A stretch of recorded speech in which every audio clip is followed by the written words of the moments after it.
Hello and welcome to another episode of Season 8 of the Lawyers Learning Center with DHIA podcast. This season, we will be talking all about today's cyber exposures, cyber liability, and protecting your law firm against cyber threats. Tune in every Thursday and check out the description for more related resources. Today, we are taking a deep dive into ransomware attacks. What they are, how long they've been around, and proactive measures you can take to protect your law firm from this cyber threat. Let's dive in. Ransomware is a type of malware that holds a victim's sensitive data or device hostage. The malware encrypts files, restricting your access, and the cybercriminal demands payment to unlock the files. Ransomware has an insidious nature to it and has two general types. Encrypting ransomware or crypto ransomware, where the data is encrypted and held hostage. This is the most common type. Then you have non-encrypting or screen locking ransomware, where the attacker locks the entire device. Further to these two main types, there are many subcategories and related ransomware variants out there. Ransomware is a cyber threat that has been around for decades. In fact, the first attack was initiated by a floppy disk that was mailed out to people. This attack occurred in December 1989. This first attack is known as the AIDS Trojan Horse. The AIDS Infodisk, or PC Cyborg Trojan, was a DOS Trojan horse that targeted a computer's C drive, scrambling and encrypting the files. Those who received the diskette were under the impression they were receiving information about the new disease, AIDS. However, what they popped into their computers was a slow-crawling malware that infected the operating system. There were no symptoms of a cyber infection until around the 90th reboot of the computer. That final reboot cast a dark shadow over the users as they read the ransom note on their screen. The note essentially took claim of their files, advising the user to complete an invoice for their software lease from PC Cyborg Corporation and demanded a minimum payment of $189 be mailed to a P.O. box. While the cyber criminal and Harvard-educated Dr. Pop didn't get rich from this attack, there were many victims who worked in the medical field and lost invaluable research data when they panicked and wiped their hard drives clean. Ransomware attacks didn't immediately take off after the 1989 AIDS attack. Attacks didn't become more common until the 2000s. Since its birth, ransomware has evolved into a digital multi-billion-dollar criminal business. According to IBM's Threat Intelligence Index, 20% of all cyber threats recorded involved ransomware. Handling a ransom demand for your sensitive data is personal and terrifying. The cybercriminal has a hold of your data and is demanding payment to release it back to you.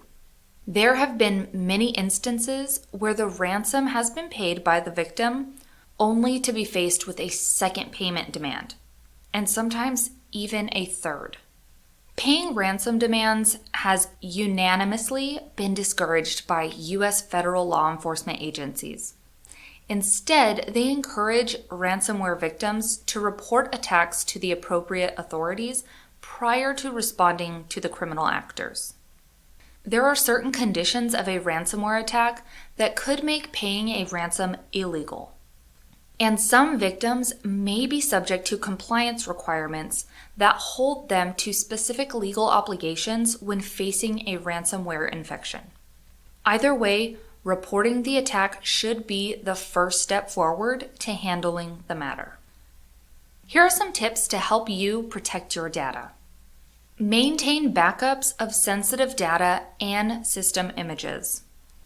Apply patches regularly to help combat ransomware attacks that exploit software and operating system vulnerabilities.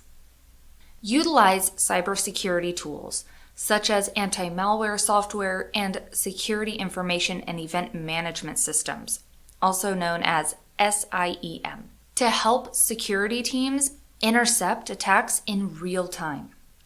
Commit to employee cybersecurity training to help users recognize and avoid the tactics that result in ransomware infections.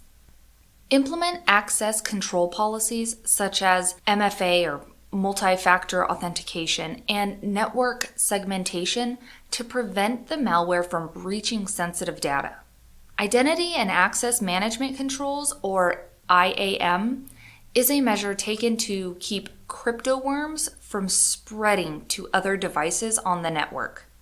This is a great idea if your law firm or business uses multiple devices or has multiple employees.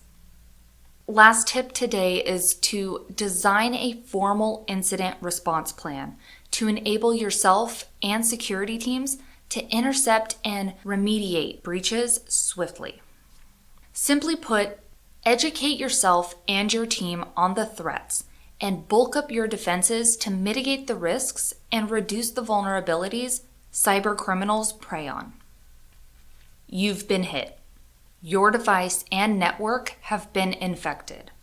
Your sensitive data and your client's sensitive data is being held hostage with a costly demand from a criminal actor. Now what? What do you do? First and foremost, stay calm. This frustrating experience has a tendency to induce panic. However, panic will only result in rash decisions, like the medical researchers who impulsively wiped their drives clean in 1989.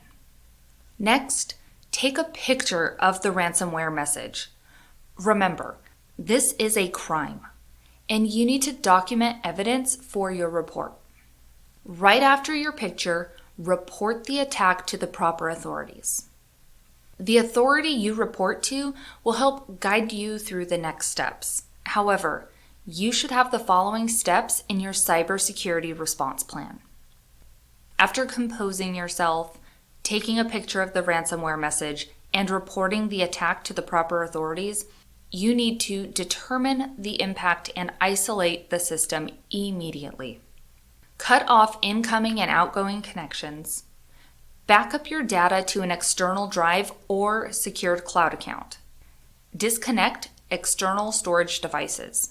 Some malware has the ability to go past your computer and start attacking external storage. Safely wipe your hard drive and reinstall your operating system, or OS. Then reset all your passwords, including the passwords of any connected apps or MFA methods. Once the direct connection to the infected device or network is severed, wait for clearance and a response from the authorities and your IT team before reconnecting things. Ransomware attacks have been around for decades, evolving and creatively attacking businesses and everyday users in order to encrypt sensitive data and demand a ransom for its release. Cybercriminals don't need to develop their own ransomware. They can purchase malware through digital marketplaces like the dark web, or even make forms of affiliate arrangements with the ransomware developers. Ransomware attacks are avoidable. Educating yourself on the red flags and triggers, understanding how to sift through the tricks, and safeguarding your data with preventative measures can all mitigate the risk of falling victim to a ransomware attack. Thank you for tuning in to the Lawyers Learning Center with DHIA podcast. We are so glad you're here with us and hope you enjoyed today's episode. If you did, we invite you to subscribe to the podcast and share the episode with someone you think could benefit from it. Please leave your thoughts or questions in the comments. Help us improve and better serve you. Subscribe to the podcast or sign up for email reminders to make sure you catch every episode.